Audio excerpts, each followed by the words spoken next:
and education with the National Council of Dementia Minds. It is the first national nonprofit founded by folks living with the disease and for folks living with dementia.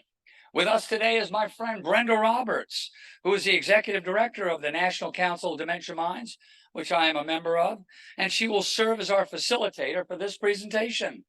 Please help me welcome our panelists and Brenda Roberts.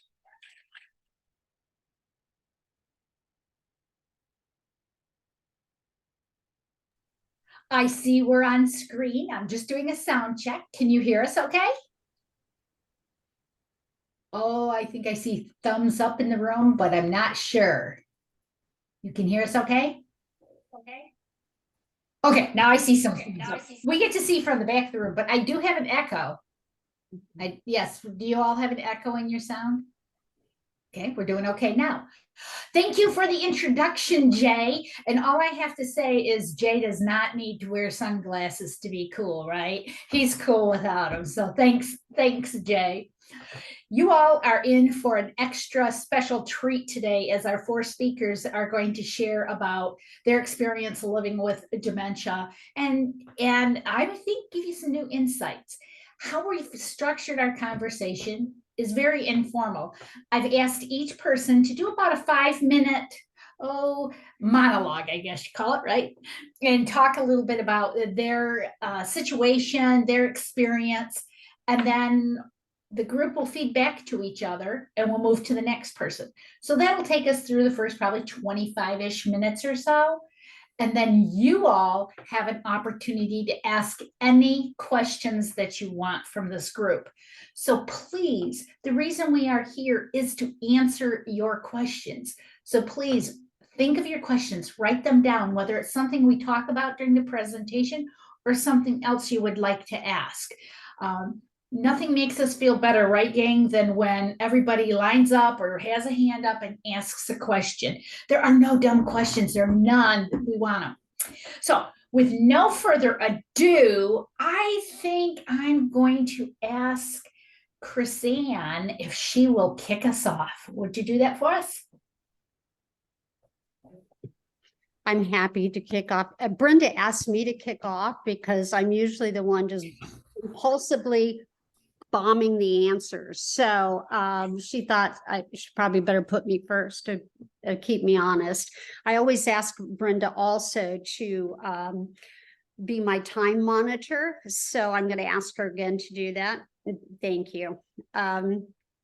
So the introduction, thank you. I think they said I was a thought leader and I giggled about that because I don't know that I'm a thought leader, but in my career, I was what they call thought leader liaison. So I just always chuckled. They paid me to run around the country and talk to incredibly smart people and learn from them and take it back to the company I worked for. So what an incredible career I had. So a little about myself. I am almost 65 years old. I am a mother, I'm a grandmother, and I live in Michigan, and I am truly, I think, an example of living well with Lewy body dementia. Brenda asked me to say a few words about impulsivity. So when we look at different dementias, it's all one big umbrella, as you folks know, but each one has just a little bit of its own characteristics. With Lewy body dementia, it really impacts the big focus of the brain. It starts with the brainstem and it goes, but it also the entire body.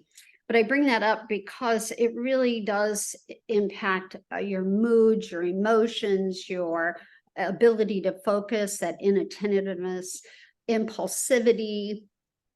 And I think impulsivity for me, I can share some what now are funny stories, and to give you an example of what my journey has been. I was working, of course, in my career, never, like I said, never felt like work. And I was mentoring someone, and I am certainly going to clean this up. And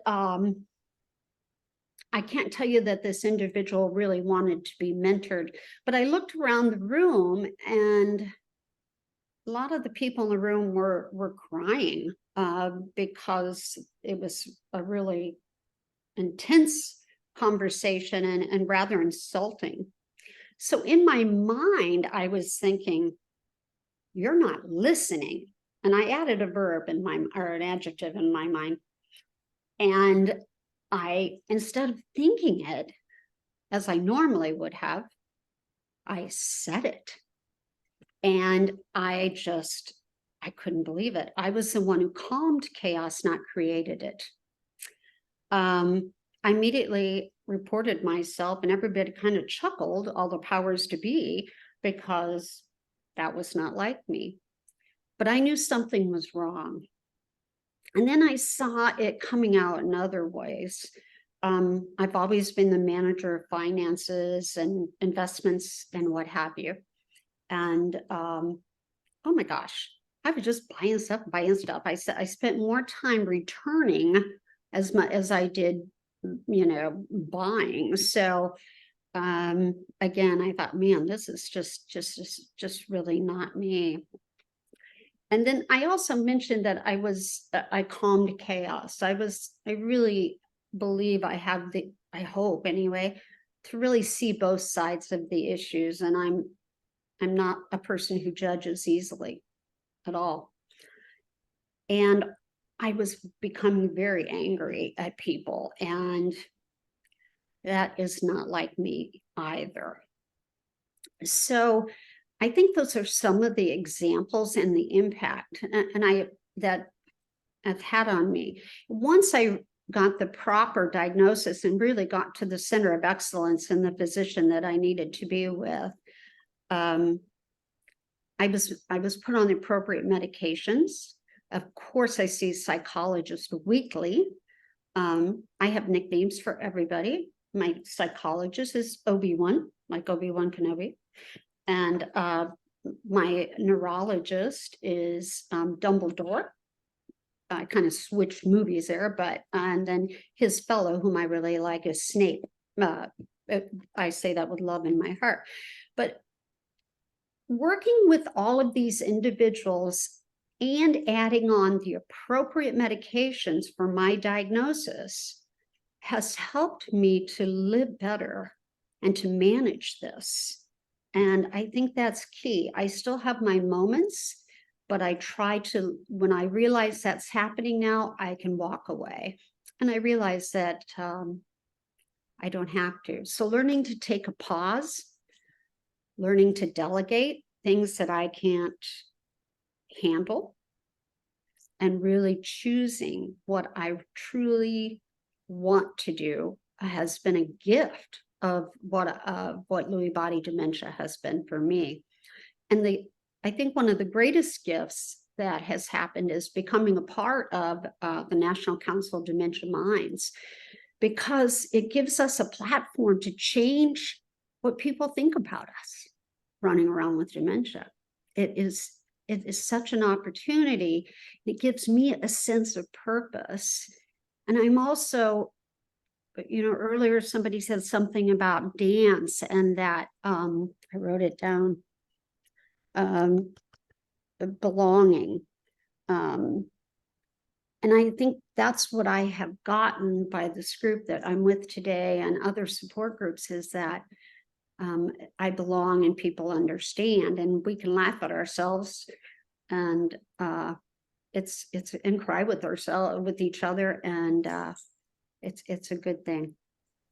Excellent, Chris Ann. And what I really appreciate about what you shared was, when people think dementia, they think number one, Alzheimer's, right? And then number two, memory loss. And what I appreciate about your presentation is the fact that you talked about signs and symptoms that you experienced that were not related to memory loss and the impulsivity, the buying and returning, and then some of the anger issues too. So I'm wondering before we move to the next person, if Joanna or Mel or Gary want to provide any add-ons to what Chrisanne had to share with the group, because you're welcome to share your own experience related to what she said. Anybody? Joanna? Well, we do start to get a little paranoid with the fact that we are the awareness of that change of how we used to be and how we are now. So I really appreciate what you shared, Chrisanne. Thanks for pointing that out. Thank you. You're muted if you want to speak. Can't hear you. No. There you go. All right. I just wanted to remind Joanna of some of the impulsivity stories that she's shared with us in the past that have to do with the spending, which I think Chrisanne was. I have no Listen, problem buying this it. is our car when group. My husband is gone, you know. Yeah. I mean, if you can just maybe share a couple of those, because it kind of builds on what Joanna had talked about, and I experience it too, but I claim that my spending is because I think, well, if I have this brain challenge, I'm going to go out in blazes, so I'm going to spend money on the things that really bring me joy, and screw it if other people think it's an unnecessary luxury or something, within reason. So, but go ahead, Joanna. Well, I think you're referring to the car, bringing home a new car when my husband was at the golf tournament. Yeah. Well, so I was perfectly fine with that. And I was, because, okay, let me back up. We are still who we've always been, right? We still have our personalities.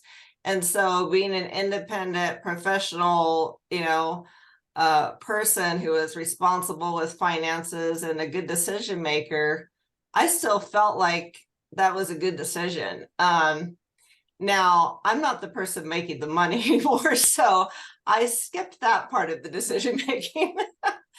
But, we kept the car. He came home and he liked it. And, it was kind of a nice surprise. He was a little nervous about going on another, golf outing. But hey, I mean, what's the worst that could happen, right? You can buy another car. It's the small stuff that I have trouble with now. It's like the really intricate, small little stuff that creeps in. These big decisions, I was used to making those prior to Alzheimer's, and so now I'm still acting like I used to, but I don't have really, I'm not responsible or accountable, and that makes it tricky. Perfect. Thanks for jogging that for her, Mel. I'm going to ask Gary to do his presentation. Oh, no, if you don't mind, I see Chrisanne, you want to say something else. Go ahead and add it, and then we'll go to Gary. Thank you, Brenda. I was just thinking about, when I was talking about dementias, this big umbrella, and how we're different and we're in different stages and what have you. But on some days they put me in prodromal, so very early, and other days I'm like, not today. But one of the things about Lewy body dementia is that, at least in the earlier stages, when somebody reminds us, we remember. And some of my friends have said, "Ooh, isn't that hard?" And I said, "No, I like it. I think you have to have a sense of humor and go, oh yeah, I did do that." Or like when Amazon shows up and I'm like, "Oh, I already have 3 of those. Guess I was in that one back." So, but I think it's an example of the difference and how you need to know who that person is and how to work with them. So that's Perfect. Great wrap up. Okay, Gary, unmute yourself and tell us your story if you would. Unmute. There you go. Here we go. I'm Gary Schmidt. As you're told, I'm a retired family practice physician. Currently living with dementia with Lewy bodies, is a couple of our in our group have. I just have to make a comment about the presenter prior to. Well, Sarah Langer's calling me, but I have to take her later. But anyway, the presenter before us was talking about music. And I'm one of the most unmusical people you'll ever have. But I know that music is important. And I love 60 music. And so I will often, when walking, will walk with 60 music playing. And sometimes with my walking stick, I'll sort of jog with it. But I have to tell you, there's two people on the screen who are very musical, Brenda and Joanne. They're great on stage. I heard how Brenda got a part in a play. So I think at the end of this presentation, maybe the previous presenter can come up and the two of them can join you in doing something musical, because it is important. Because there are, as I say, a lot of studies have shown that music is good, and censoring both sides of your brain at the same time. That's why I have earpods in, because it comes in different sides. It will help stimulate it. Now, that being said, I have Lewy body dementia, and one of the first symptoms I had was I found that when we were in a group of people, that I had maybe only 4 people, but I had difficulty joining the conversation because I wasn't certain what was going on. And then when I heard the conversation, I would fail to respond. And by that time, the conversation was gone, and I'm sitting on the back, not in the group. We tried hearing aids to increase my hearing, decrease the ambient noise. It didn't help. I'm still that way. So there are a lot of times in a conversation, I won't respond initially when someone is talking, and I pause and someone answers for you, or the conversation moves on to something else.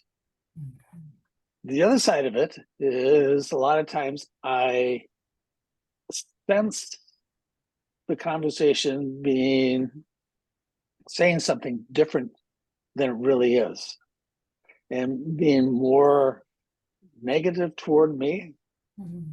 And then I respond appropriately. And I've been told, well, you should pause and wait before you speak. Well, I always pause before I speak because it takes me a while to get my brain functioning. And if I pause too long, the conversation is gone. So it's hard to do that. And then when you do that, when you say something inappropriate, that person is hurt. And that kind of snowballs. And my wife is sort of listening in on this. And this is a conversation that we've had in the past. And we have ongoing that how I'm inappropriate with how I respond to her. And it's hurtful. And it's something we both understand is my disease. It's not my personality the way it was before, but it is the way I am now. And although we need to try to work with it, it's hard to do that. Medication can sometimes help impulsivity like that, or responds appropriately. Brenda says I'm taking too much medication because I talk too much. So does my wife say that. Other people, like Chris Ann will say, well, maybe that medication is opening up the personality that you were supposed to have. But I don't know. I think we all have these diseases and we're struggling with various aspects of it, but we got to find some way to find happiness and joy, and make fun of ourselves, as we mentioned. Find a group of people that you can say inappropriate things about each other and laugh about. Laugh about our diseases. We have to find something that to do, like talking here today, that makes you happy, gives you a purpose in life. I partook in the Alzheimer's walk this Saturday in Green Bay. I was one of the speakers. And having my family there and friends there, people I haven't seen for a long time, and talking about people, telling them, you know, I may not be the way I was 10 years ago, but I'm still a person, and you don't need to be afraid of us. You need to learn about the disease. You need to learn about how to communicate with us, and to understand. As I close my comments, I said, you got to understand that there is life after diagnosis, as we've all found. And we all enjoy doing what we're doing now. And the more opportunities you get, the more happiness we get.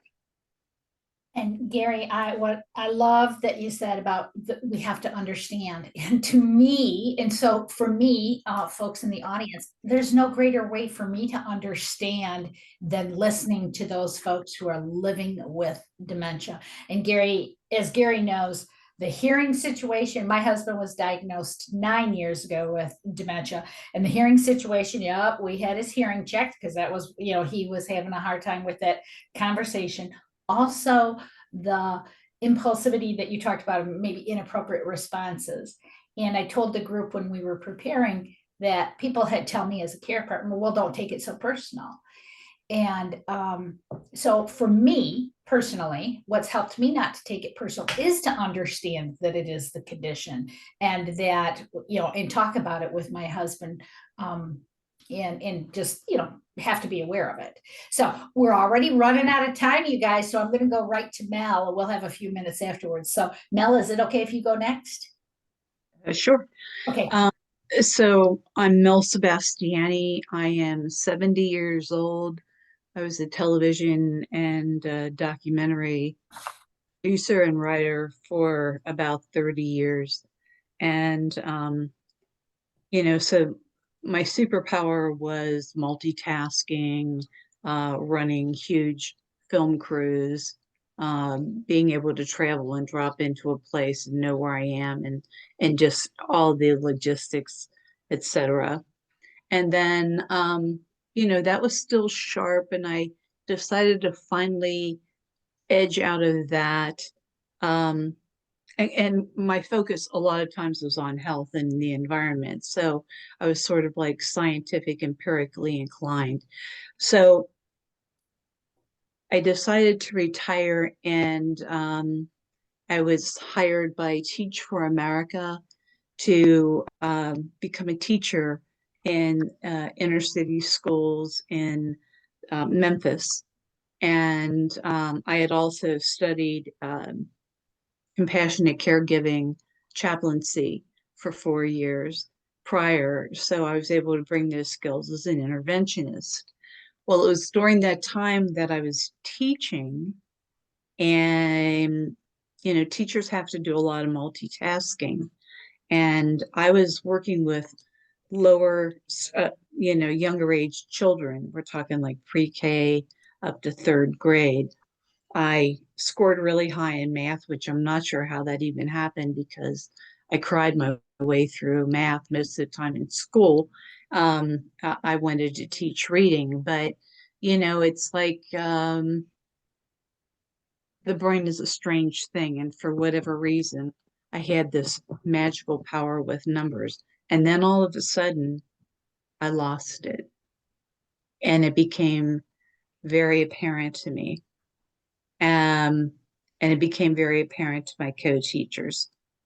And I couldn't follow routines. You do sing-songy things when you're working with children. I couldn't remember the songs. So every day for the kids, I'd be making up my own songs, and they're looking at me like, wow, I wonder what's going on with Miss Mel. But it looks fun. So, we would learn new things, but I knew in my mind something was definitely happening. So I went and I pushed for a neurologist to test me. And it was a major deal, because I tested very high on IQ. I had really strong crystallized memory, meaning I retained most everything from when I was younger, up through when all this was happening. But my processing skills were breaking down. So anyway, I fought tooth and nail to get the testing done. Sure enough, it turns out I had white matter disease starting, which is brain cells starting to die off. And it was determined I had MCI, mild cognitive impairment, which is typically the stepping stone, or the doorway of this type of diagnosis. From there, it was sort of a watch and wait, see how you're doing. I retired and did some other things. And then I started noticing some temperament issues starting to happen. I was always happy-go-lucky, and I could feel myself like there was a saxophone player that would play in the park outside of my apartment building. And I am like a very peaceful Zen type of person. And I ended up running out of the house, chasing him down in the park, and sort of saying, I'm calling the cops on you if you do not stop this. You only know 3 songs and you don't play them well. None of that was a right thing for me to do. But that all of a sudden was another wake up call. Something's going on.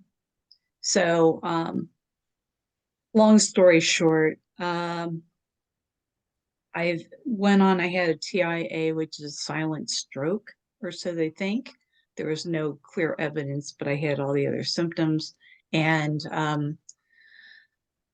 they started putting me on medication for, I'm being off brand treatment with Aricept.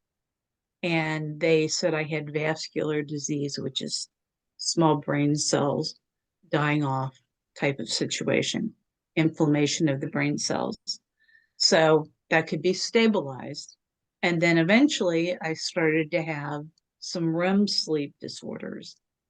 That was a tipping point where it was thought that perhaps I have Lewy bodies, because REM sleep, acting out dreams, these are all things that are contributors. So then, me being I moved, and now I'm getting ready for my first visit at Johns Hopkins to have full testing done to get a true diagnosis. I had had a REM sleep study done. I, of course, didn't have any REM issues that night, but the doctor said he thought I might have Parkinson's possibly coming on because my gait issues, visual lateral, I would like drunk walk if I was turning my head and walking forward. And I'm a New Yorker. I mean, we would walk at top speed anywhere and everywhere and not miss a beat. And so for me, that became a real hassle. So where I am today is I am a magical thinker. And that's what gets me through. My magical thinking for me is I'm going to, work my ass off to do everything I can physically, to do whatever I can to try and stabilize myself. The doctors, before I'm on a moving curve of maybe nots right now. So I want to choose to think that maybe I can stabilize myself through exercise, plant-based diet, you know, certainly taking the medications that the doctors have given me, but no one has really given me anything more than Aricept and maybe something for agitation. Since I've exercised, I'm off my agitation medication. I'm sleeping better. My REM stuff is going away. And now that's where the magical thinking is, like, you know,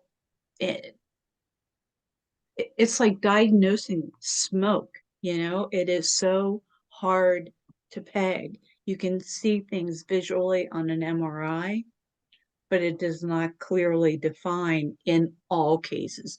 In some cases, yes, indeed, it can. But in my case, I'm the mystery. So I don't know what's going on. I choose to believe I'm going to get through this. I have my meeting with my genetic counselor for Parkinson's on Tuesday with the results of my testing. And then I see my Lewy body doctor to get my testing. And if all goes well, then, you know, in my mind, I can try and stabilize this thing. And I'm going to continue just living life full out with as much joy as possible. And I also learned that a lot of the agitation that I had came from things that were actually happening in my personal life. I have a daughter that was living with me that had mental health issues, extreme mental health issues, and alcoholism. And that was contributing to everything that was going on in my life. And so anyway, when that situation separated, I could calm down. And the last thing I'd like to say is I despise the word dementia because of the connotations that go with it. Right. And the stereotypes. I like to think of it as brain cell challenged, or, you know, something of that description, because dementia to people sounds like you're addlepated, you're drooling, Right. you be trusted, Yep. and it's absolutely insulting. Thank, So thank you, I'll Nana. stop. I'm sorry. Yeah. No, you're perfect. You're perfect.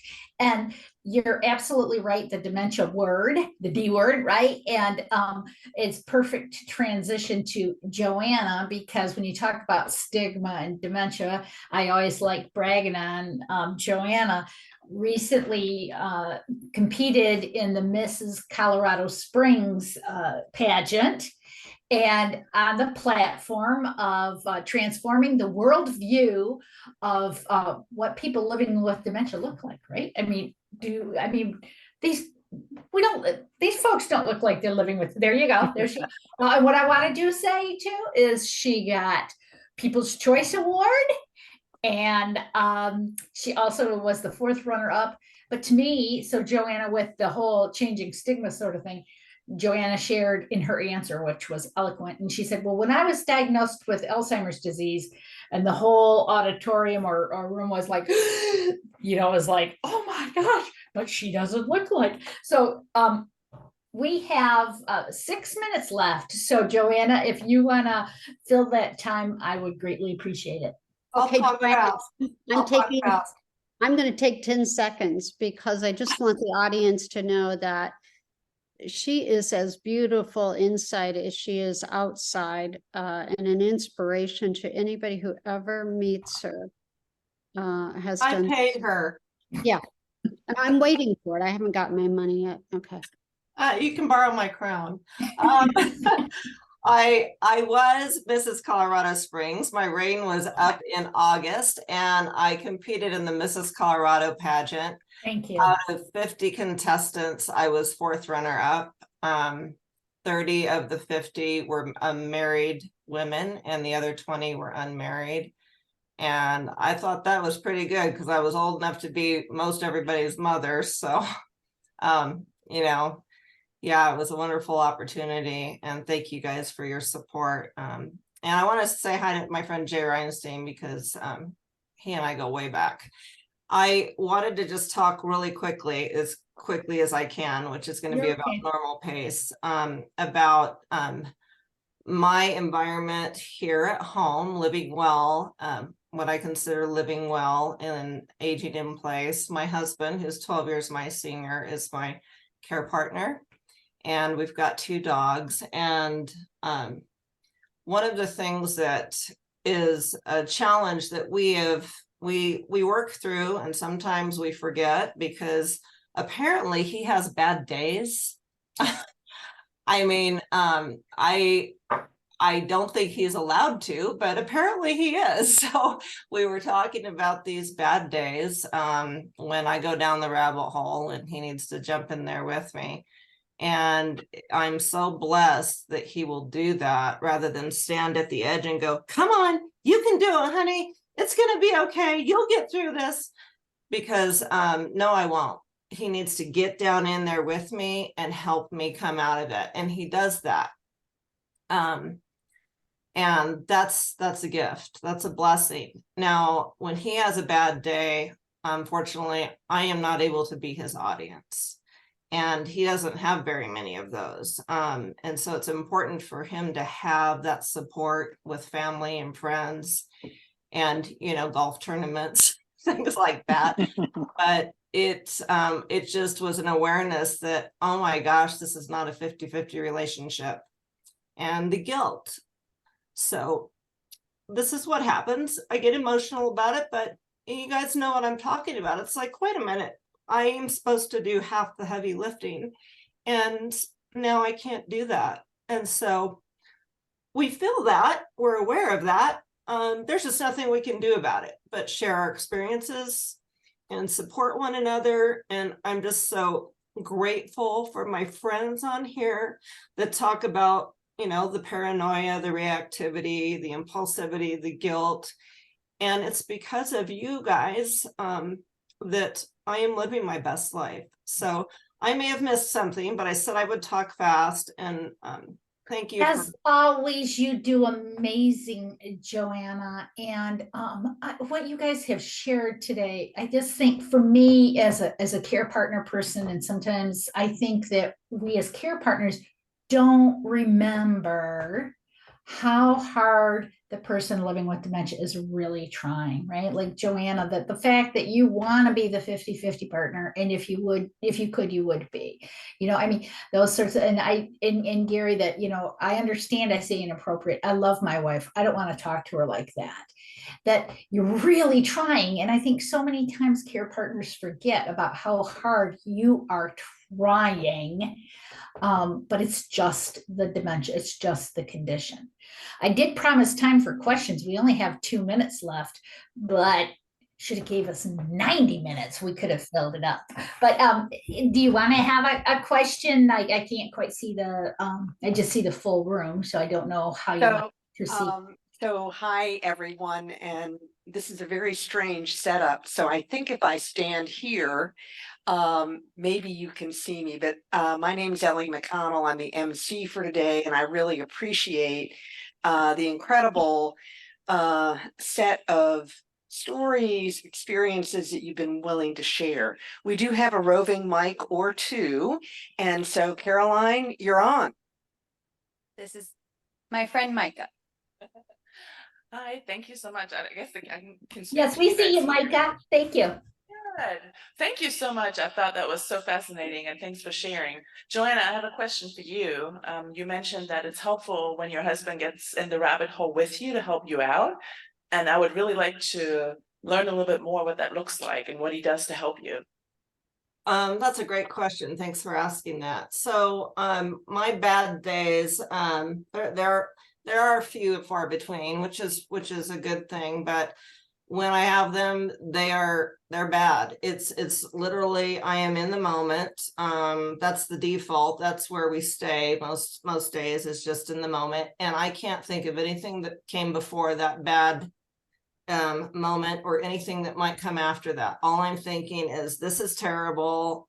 I want this over. I want to die, or I want to kill somebody, and I mean, it is, I can't think of anything else. It is just, that is the entire reality in that moment. So instead of him telling me, oh, come on, I mean, we're going to go on this trip and look at all the stuff you've done and all the friends you've got. And I mean, we're doing great. Our dog, instead of doing that, which is not helpful, he comes and he sits next to me and he holds my hand and he says, that's understandable. I totally get it. And he waits. And even if he doesn't agree, even if I'm pissed off about something just so random, no one can even wrap their brain around it but me, he says, I get it. It's understandable. And we'll get through this together. Yeah, this really sucks. And we're going to get through this together. That's how he helps me. Wonderful example. Man, if there's a Caregiver of the Year award, would somebody please nominate for it? He's phenomenal. But that's the whole, we hear a lot about joining your reality, right? It's going where you are and being there. I'll leave it up to the organizer if there's time for another question or not. I think we have time for one more. And just wave at Caroline if you have a question. While we're waiting for the person to come up for the question, and because I know time is short, I really encourage everyone to please check out the Dementia Minds website, the National Council of Dementia Minds website. It's easy to remember. It's dementiaminds.org. And we have some educational events coming up. I hope you will join us. Well, on behalf of the group here, which I think is just sort of dumbstruck, it's like the, I guess, reaction to the Gettysburg Address, where I'm told everyone was just still afterwards.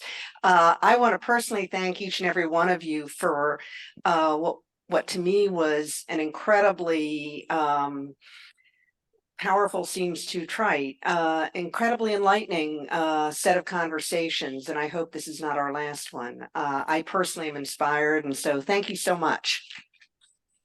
Thank you for the opportunity to come, and thank you, panelists. You're amazing. I've dubbed them the Fab Four.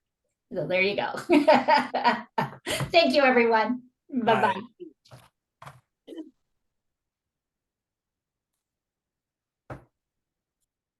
I don't know if I'm inspired by Sarah Wilbur and her push to have people move. So I wonder if you could just stand up for a moment and, I don't know, wiggle your arms, or I'm not a dancer, but maybe you just want to move around a little bit while we welcome Mitch Heflin up to the stage. And Mitch has already been introduced. So Mitch, I'm just going to let you take it away and bring us home.